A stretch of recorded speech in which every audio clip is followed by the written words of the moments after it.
IFS విజేత శశాంక్ కు మాజీ ఎమ్మెల్యే కోరికటి చందర్ ఘన సన్మానం. ఇండియన్ ఫారెస్ట్ సర్వీస్ లో దేశవ్యాప్తంగా 78వ ర్యాంకు, తెలంగాణలో తొలి ర్యాంకు సాధించి గోదావరికని ప్రాంతానికి గర్వకారణంగా నిలిచిన శశాంక్ ను రామగుండం మాజీ ఎమ్మెల్యే కోరికటి చందర్ ఎన్టీపీసీ కృష్ణానగర్ లో సోమవారం ఘనంగా సన్మానించి అభినందించారు. శాలువతో సత్కరించి అనంతరం కోరికటి చందర్ మాట్లాడుతూ ఉమామహేశ్వర్ నాగలక్ష్మి దంపతుల కుమారుడైన శశాంక్ అసాధారణ ప్రతిభతో ఈ ప్రాంతానికి విశిష్ట గుర్తింపు తీసుకొచ్చారని కొనియాడారు. పర్యావరణ పరిరక్షణ కోసం నిరంతరం కృషి చేస్తున్న తల్లిదండ్రుల ఆశయాలు, విలువలతో పెరిగిన శశాంక్ భారత అటవీ సేవలోనూ అదే నిబద్ధతతో సేవలందిస్తారని విశ్వాసం వ్యక్తం చేశారు.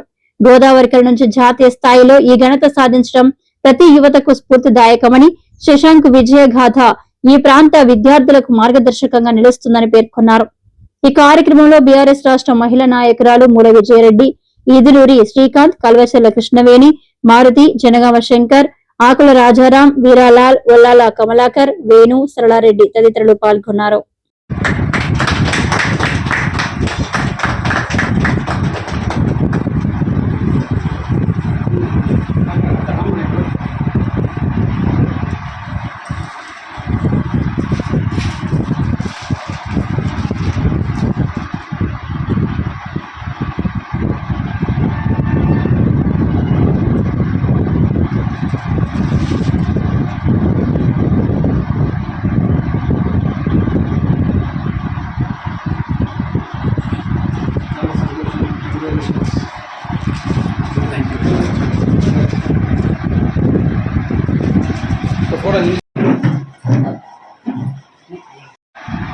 నమస్కారం అండి, నా పేరు శశాంక్.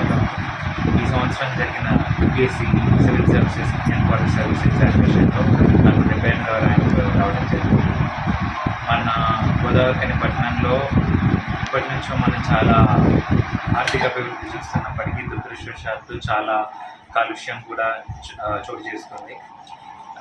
మనం ఈ ఆర్థిక ప్రయోజనాలను పొందుతూ ఆ కాలుష్యాన్ని నియంత్రిస్తూ నివారిస్తూ చాలా మంచి పనులు మన ప్రజల ఆరోగ్యం కోసం, రాష్ట్రం కోసం, మన పర్యావరణం కోసం చేసే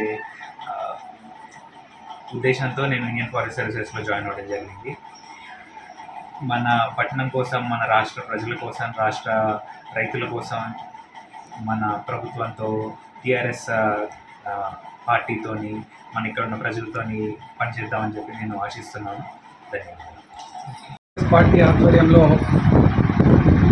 ఈ ప్రాంతానికి వన్నె తెచ్చినటువంటి ఐఎఫ్ఎస్లో భారతదేశంలో 78వ ర్యాంకు, తెలంగాణలో మొట్టమొదటి ర్యాంకు సాధించి ఈ యొక్క గోదావరికరికి ఒక గర్వకారణంగా వచ్చినటువంటి మన ప్రాంత బిడ్డ ఉమామహేశ్వరరావు గారు మరియు నాగలక్ష్మి గారుల ఆదర్శ దంపతుల కుమారుడు శశాంక్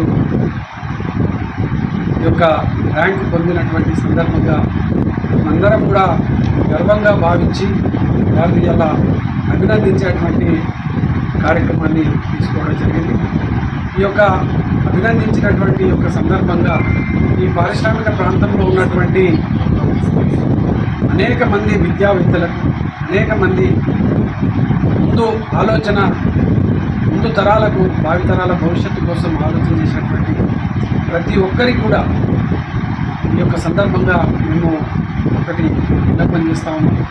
ఈ పారిశ్రామిక ప్రాంతంలో ఉన్నటువంటి పర్యావరణ రక్షకునిగా, పర్యావరణం కోసం తాపత్రయపడేటువంటి ఉమామహేశ్వరరావు గారు వారి కుటుంబంలో ఉన్నటువంటి ఇద్దరి పిల్లలకు ఒక స్ఫూర్తివంతంగా ఈ యొక్క సమాజంలో ఈ యొక్క పర్యావరణ పరిరక్షణ కోసం పనిచేసేటువంటి ఫారెస్ట్ డిపార్ట్మెంట్ తర్వాత ఇద్దరు అబ్బాయిలను ఒక గొప్ప మార్గంలోకి పంపించగలిగినారు. వాళ్ళు వెళ్ళినారు అంటే వీళ్ళ కుటుంబాన్ని చూస్తే మనం ఈ యొక్క పారిశ్రామిక ప్రాంతంలో ఉన్నటువంటి వాళ్ళందరూ కూడా ఒక ఆదర్శంగా తీసుకోవాల్సినటువంటి అవసరం ఉంది.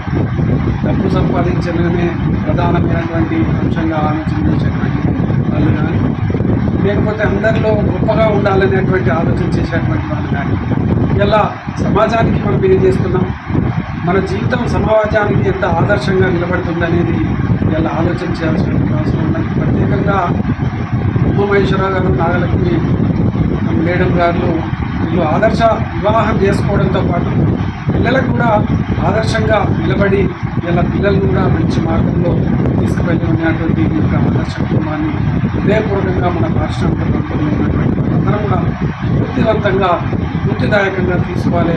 ఈ సందర్భంగానే ప్రత్యేకంగా మేము అభినందించడం కోసమే అనేక మందికి అధికారులు ఎంత ఉన్నారు, అనేక మంది అత్యున్నతమైనటువంటి స్థానాలలో వెళ్తూ ఉన్నారు. కానీ ఈ యొక్క ఆదర్శ కుటుంబంలో కష్టపడి చదివి ఒక రైతు కుటుంబంలో జరిగినటువంటి ఒక చిన్న సంఘటన ఆదర్శంగా తీసుకుని దానికి సంబంధించి రైతులకు మనము ఏదైనా ఒకటి చేయాలనేటువంటి తపన, అదేవిధంగా పర్యావరణానికి ఏదో ఒకటి చేయాలనేటువంటి తల్లిదండ్రుల ఆదర్శంగా తీసుకొని మన శశాంక్ ఇంత గొప్పగా ఎదగడం అనేది నిజంగా చాలా గర్వకారణం. నేను ప్రత్యేకంగా వారికి హృదయపూర్వకంగా అభినందనలు తెలియజేస్తూ రాబోయేటువంటి కాలంలో కూడా గోదావరికల్లో పర్యావరణ పరిరక్షణ కోసం ఈ ప్రాంతంలో ఉన్నటువంటి ప్రజలను కాపాడుకోవడం కోసం జరిగేటువంటి కార్యాచరణలో కూడా తప్పకుండా తన వంతు బాధ్యతను పోషించాలని కూడా ఈ సందర్భంగా ఈ యొక్క కార్యక్రమంలో హాజరైనటువంటి ప్రతి ఒక్కరికి కూడా నమస్కారాలు తెలియజేసుకుంటాను.